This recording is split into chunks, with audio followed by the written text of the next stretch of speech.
Stan, why are you so anti-DTF? Wait, I'm not anti-DTF. I'm pro making money. And I want you guys to use whatever techniques you see fit your business to make money. How you guys doing? My name is Stan Bates from T-Shirt Side Hustle, and I help people start t-shirt businesses from home, wherever you at. And today, I'm printing up these two DTF print designs from some samples I got from my guy over at DTF Kingdom right after the intro.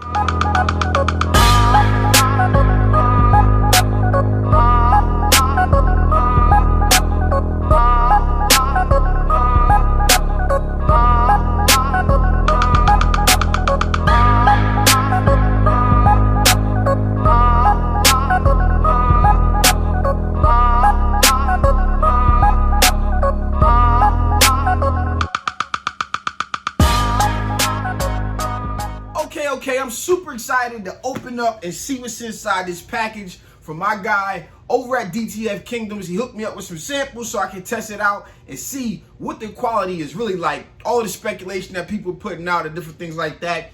DTF is the phenomenon right now across the internet, and I want to see what all the hype is about. Before we even get into the printers, I want to open this up and see what exactly these transfers look like. But before we do, you guys know what you got to do for me. You got to like this video. You got to comment. You got to subscribe, hit that post notification bell, because I make videos like this all the time. And yes, I mean all the time. All right, man, let's go ahead and take a look. Here we go. Here we go. All right. This package here, we got a few samples. All right, pressing at 325 Fahrenheit to 350 Fahrenheit. Pressure medium to high for 20 seconds. After peel, press for another 10 seconds. I'm going to guess I need a cover sheet on top of this just to protect the transfer. Suitable for cotton, polyester, blend, spandex, flex, and leather. All right. Print coated. All right. Let me see here. Let's get this staple off. Let's just examine these samples here first and foremost. All right, this paper to me seems very, very thin. This one doesn't look too, I don't know if this is supposed to be white or translucent. All right, let's see here. The feel, the texture, the paper is definitely a lot thinner than what I'm used to. But they do not look bad. One thing I can say is just looking at them, and I don't know if this by artwork or not by artwork, the colors don't pop quite as much. So yeah, that no big deal, because I don't know what the actual artwork look like. But if you look, the colors don't pop quite as much as what I'm used to per se. So got some big transfers here, which I'm eager to see what this will actually look like. This paper is like super flexible, super thin. All right, this one looks a little bit more white. Yeah, this one looks a little bit more white than whatever this one is here. I guess I'll get some more details of that on the back end. They're not bad though. They're not bad at all from just looking at them. Nice high quality, what you would expect from a home printer. Nothing different. Again, the hard edges here, they got some fine detail in there, which I like. You can definitely see the texture. So the printers are up to par. The inks look good. And yeah, I would be interested to get some artwork exactly from what a DTF printer puts out, and the same exact artwork with Supercolor, submitting it the same exact way and seeing what happens side by side on the same artwork. Again, looking at the colors, it's hard to say because I didn't see the colors on the actual computer, but they don't look that bad. I can see a little bit of a imperfection, a little bit in here as well, but nothing too major again. So let's go ahead. I'm waiting for the press to warm up, and what I'm gonna do is I'm gonna go ahead and press them up. At this point, it seems like I have an anti-DTF approach, as people are looking to kind of say, well, they're kind of like looking to disprove what Supercolor is and what it's about. And to me, I'm not against either way, whichever direction. I don't personally think that DTF is for everybody. when it comes to maintenance and doing all of this stuff, because I know how with some of the things that you guys may have in mind as far as getting your stuff out there and clothing brand and clothing line stuff, the actual production and maintenance on the machines and different things like that is something that I myself with a computer science degree do not want to deal with per se, just because of the time that goes into it, and that time you can't be accounted for.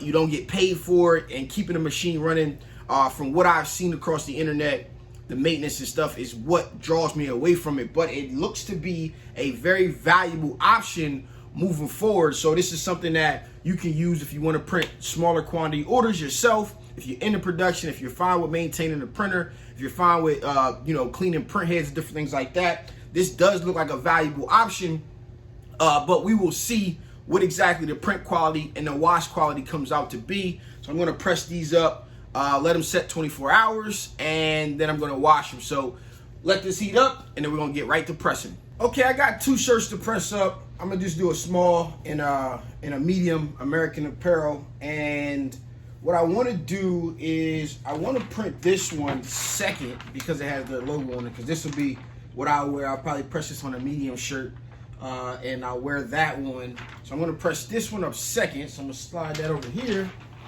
And then I want to press up a few of them onto this shirt. And in particular, this white one, or maybe one that just has white in the design. I'll probably press this one up here. Arrowhead Harley Davidson design. First thing I'm going to do is I'm going to check my temperature to see where we are. All right, we're at 315 there. 318, 320. All right, so I'm going to increase the temperature on here. Dial's a little off. I'm going to increase it to 365 on the actual machine, which will put us around 330. So I'm going to warm that up a little bit more. I'm going to line up my shirt. That shouldn't take too much longer. Here, just line it up. And I'm going to press probably a few different ones on here.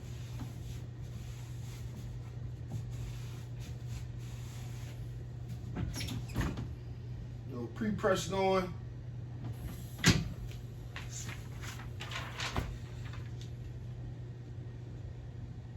All right, so these papers aren't cut exactly as straight as they could be. Some of the lines are a little off. But the great thing about that is it doesn't even matter, because you can see the design through the paper. All right, so that's something that I loved about Supercolor, and the same here. So that's not a big deal. Check the widest points, and we're gonna slide it up just a hair.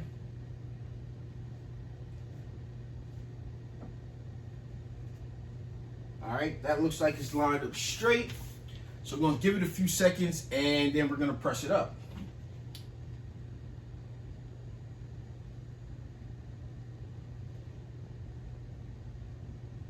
All right, we should be good now. We're at 330 right now. So we should be good to press it here. And I'm pressing it for 20 seconds. I'm going to make that change.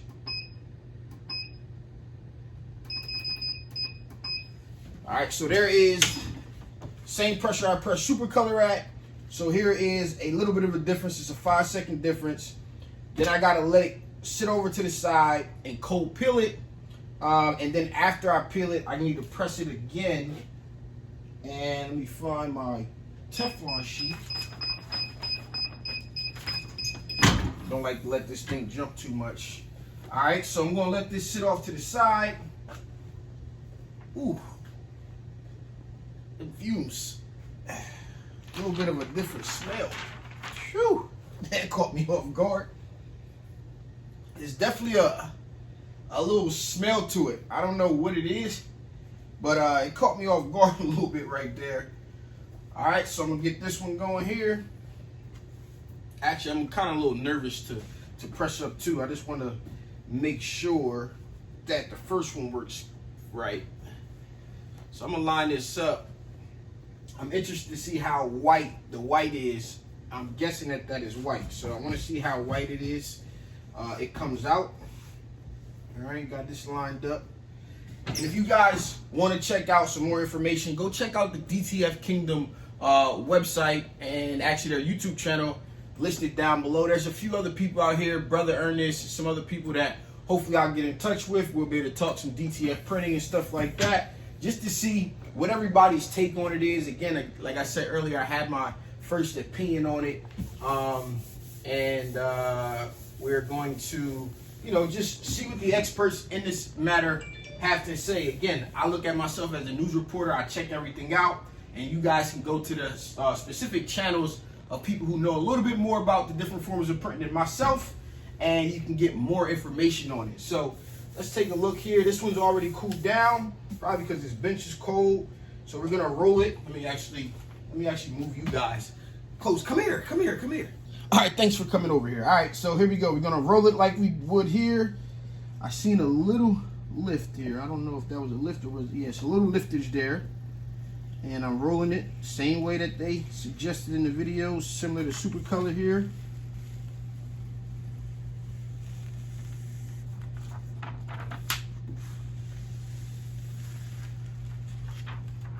All right, at my first glance, it is a soft print.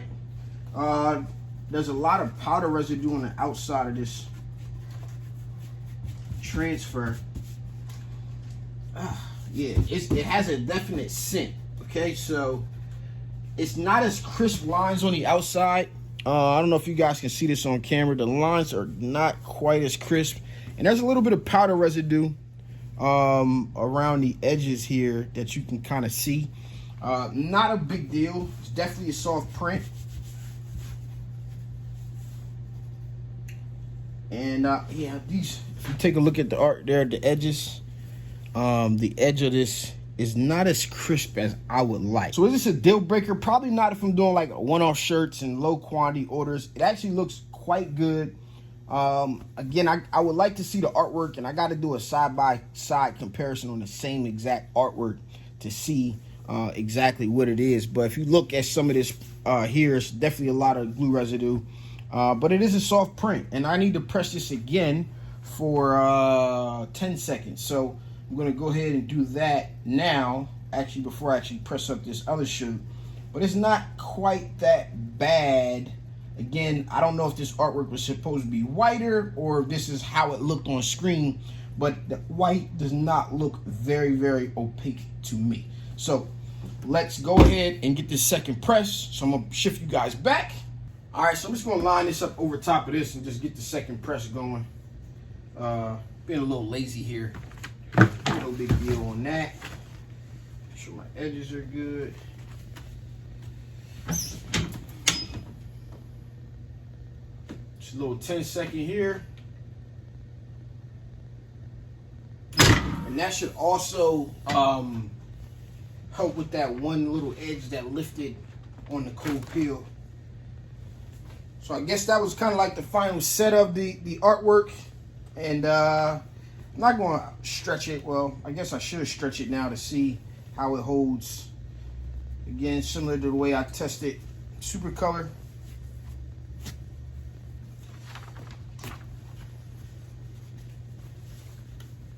Definitely has great stretch.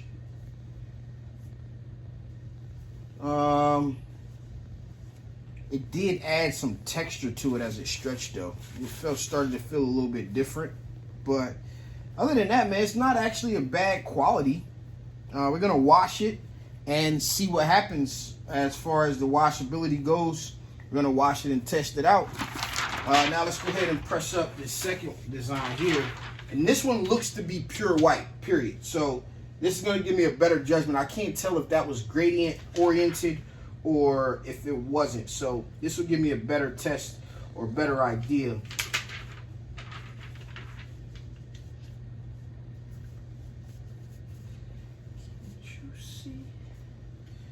All right, it's getting a little harder for me to understand where center is.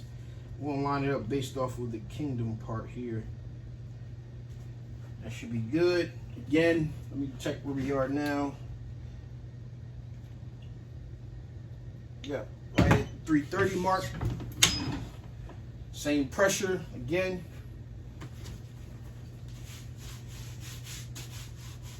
And now after stretching, I don't know if it's, I gotta check this one after the second press, but it's starting to feel like a Nina transfer after this a little bit. I'm gonna take a look at this one before I stretch it after the second press. So we're going to sit this off to the side here. Not peeling at all.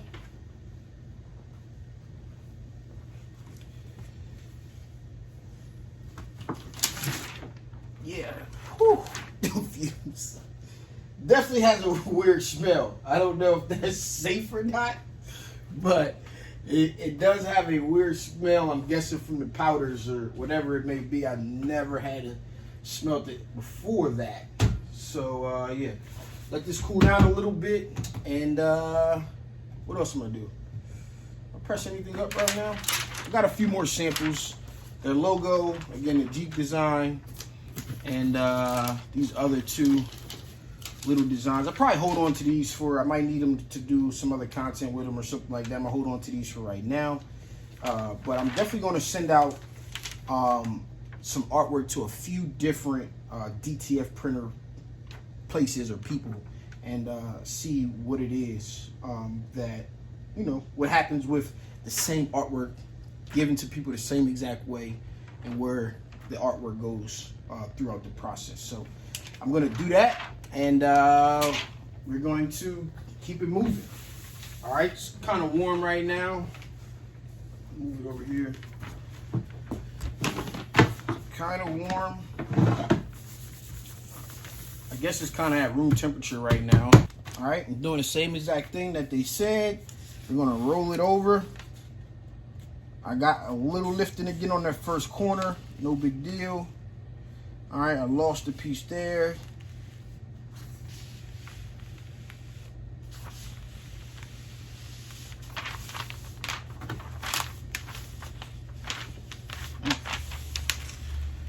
Lost a few pieces.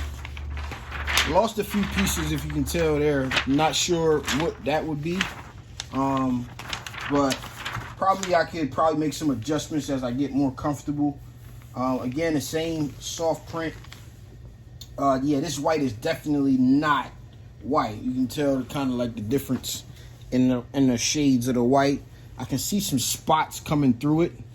I can see some dots coming through the white. And I'm gonna assume that this was supposed to be pure white because it looks like that. So it doesn't look as translucent as the other one was. So that's that. Now I want to press it again before I stretch it because now this definitely feels like a Nina transfer. So I want to press it again here for the 10 seconds, and I want to feel what it feels like after pressing.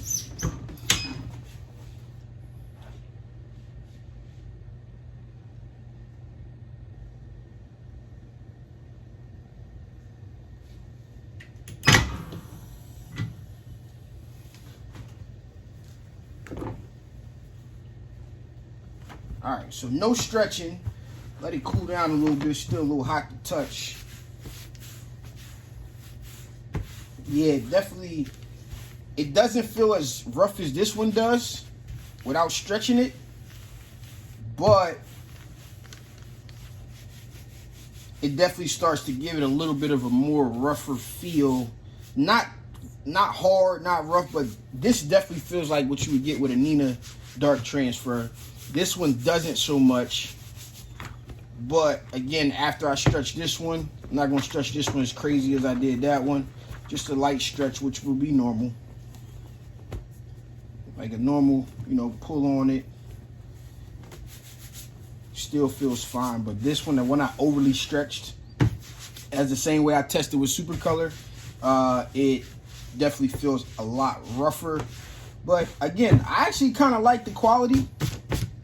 I just don't know if the printers and the printer maintenance would be the same for me of what I would want to do. And this smells kind of strong after pressing too. So I just imagine after pressing a bunch of them, I'm not sure what chemical that is. So yeah, there we go. You guys got to see me press up some DTF transfers. The film papers is very, very thin. These prints are pretty thin. Again, after pressing here, I did have a little bit of liftage on a cold peel. Nothing too major. The second press, I'm pretty sure, laid it right back down. After stretching, this became a little rough. The second press, this is it's still very smooth. But again, after stretching, it started to feel more like a need of transfer. And yeah, so I'm still out to see some other comparisons when it comes to these. Okay, so a quick recap on these. One thing I don't like is the smell that came after it. I'm pretty sure it has to do with the powder backing. From a note, I did lose a little bit of the actual image for some odd reason on the transfer paper. I'm not 100% sure why. The first one had a slight liftage, and that was some of the finer details on the edges here. I'm not sure if that's like it wasn't enough glue in those specific spots or something else could have been wrong. I'm sure I could make some adjustments, like I said, if this was something that I had more of or was doing and got more used to. The white is definitely not as white, so that's something that I keep in mind. Again, I see some dots. I don't know if you guys can see the little dots that are coming through inside the artwork there, but I can see it's not a super opaque white. But other than that, the colors look fine, but they don't look as vibrant. But again, that goes back to artwork. Everything with full color, I don't care what it is, starts with artwork. And after stretching, this definitely feels like a Nina transfer. It's probably a little bit thinner, but definitely like the texture of it feels like a Nina transfer. Some glue residue on the outside. I'm sure that's something that maybe could be fixed or whatever the case is throughout the powdering process. And, you know, I think the choke on this, the lines aren't quite as crisp and colored as I would like, but not a bad thing at all, especially for the purpose of doing these same day prints, full color, low quantities, and stuff like that. No big deal. So we're gonna keep testing out, keep taking some looks. Again, like I said, I want to do the same artwork comparison of DTF versus Supercolor coming up here in the future. Hope you guys found this video useful. Again, you can find links to my guy from DTF Kingdom down in the description below. Check him out. And yeah, so let me know what you think about DTF so far. Let me know what you think about these prints and this video down in the comments below. Hope you guys enjoyed this video. This has been your boy Stan Bakes from T-Shirt Side Hustle. Peace.